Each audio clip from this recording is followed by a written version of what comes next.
So I just want to give you a bit of a potted history, really. It's a bit tongue-in-cheek, but it's actually quite important to understand Paul's 40th anniversary of his first advice of giving endowments. Of course, 1983, there was no such thing as advice. You did the selling. We weren't even regulated then. But I worked for a building society, and as you can appreciate, I was well trained and looked after, and we had morals and ethics and all those good things. Not that anybody else did in the marketplace. So in 1983 was my first successful sale.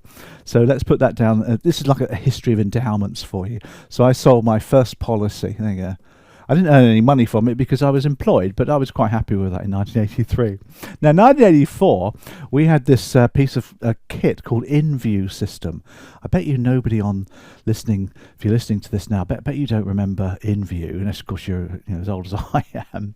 InView was a very rudimentary computer system that would compare the costs of a repayment mortgage with an interest only with endowment. We used to call them endowment mortgages and repayment mortgages back then.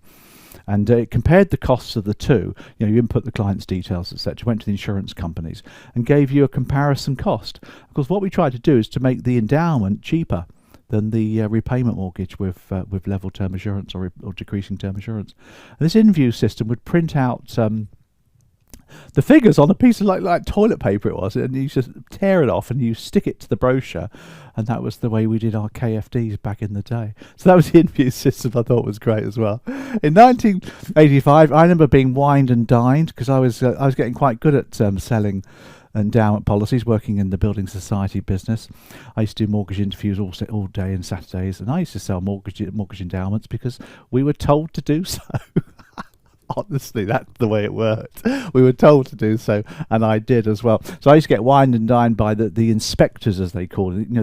They call them BDMs now, but back in the day they were called inspectors because their job was to inspect you to see if you were worthy of selling their endowment products. I used to love that bit as well. Okay, things change. Let's whiz forward to 1988. In 1988, we became regulated for the first time. And we all had to take exams, and I joined the PRU as a life assurance salesman because I was fed up earning no money. I joined the PRU and started selling with profit endowments at the time. Remember that, with profit endowment policies. The PRU only had with profits, and I carried on doing that. We had the right to buy, and we had all sorts of benefits to help us to propel the marketplace. In 91, I moved to Black Horse Life, as they say, and I started selling unit-linked endowment policies because they're the only product they had. Black Horse Life was a brand new insurance company like all the banks, and I started selling unit-linked endowment policies, which was brilliant.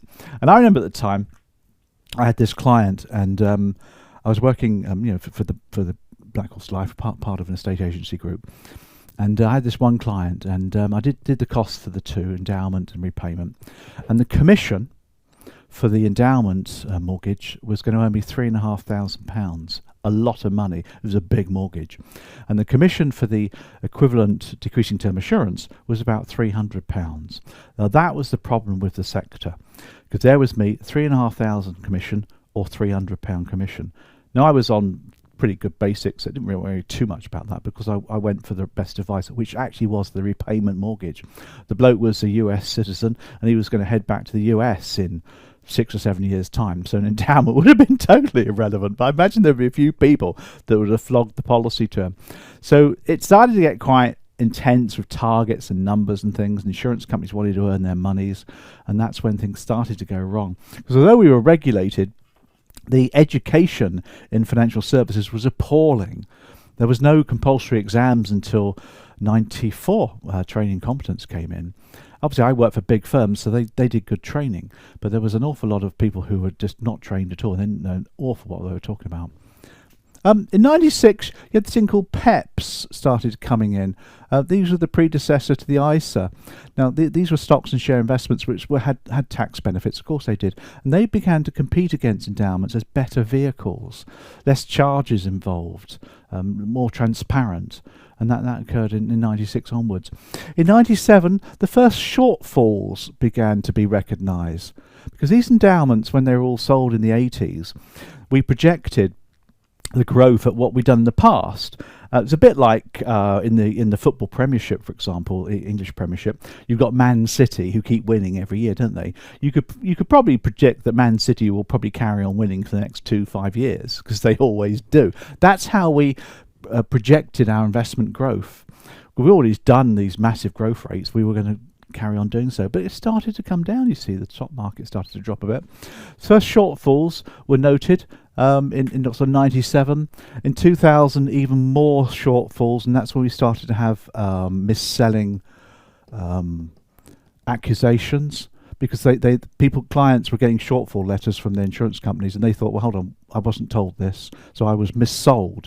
So of course people used to sort of say, back in the 80s, I was missold this endowment, and of course that became rife as well. And throughout the history, of course, of mis-selling. In 2008, I sold my with profit policy I bought back then on the on the second-hand traded endowment policy market.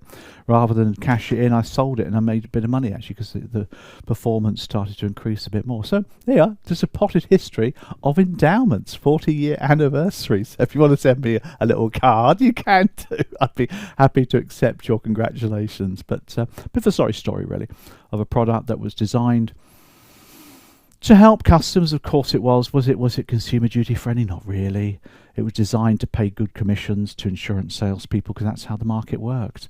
And the product is long gone, but it's still tested and examined. We still need to have a good understanding about how it works. Anyway, let's move on, shall we? From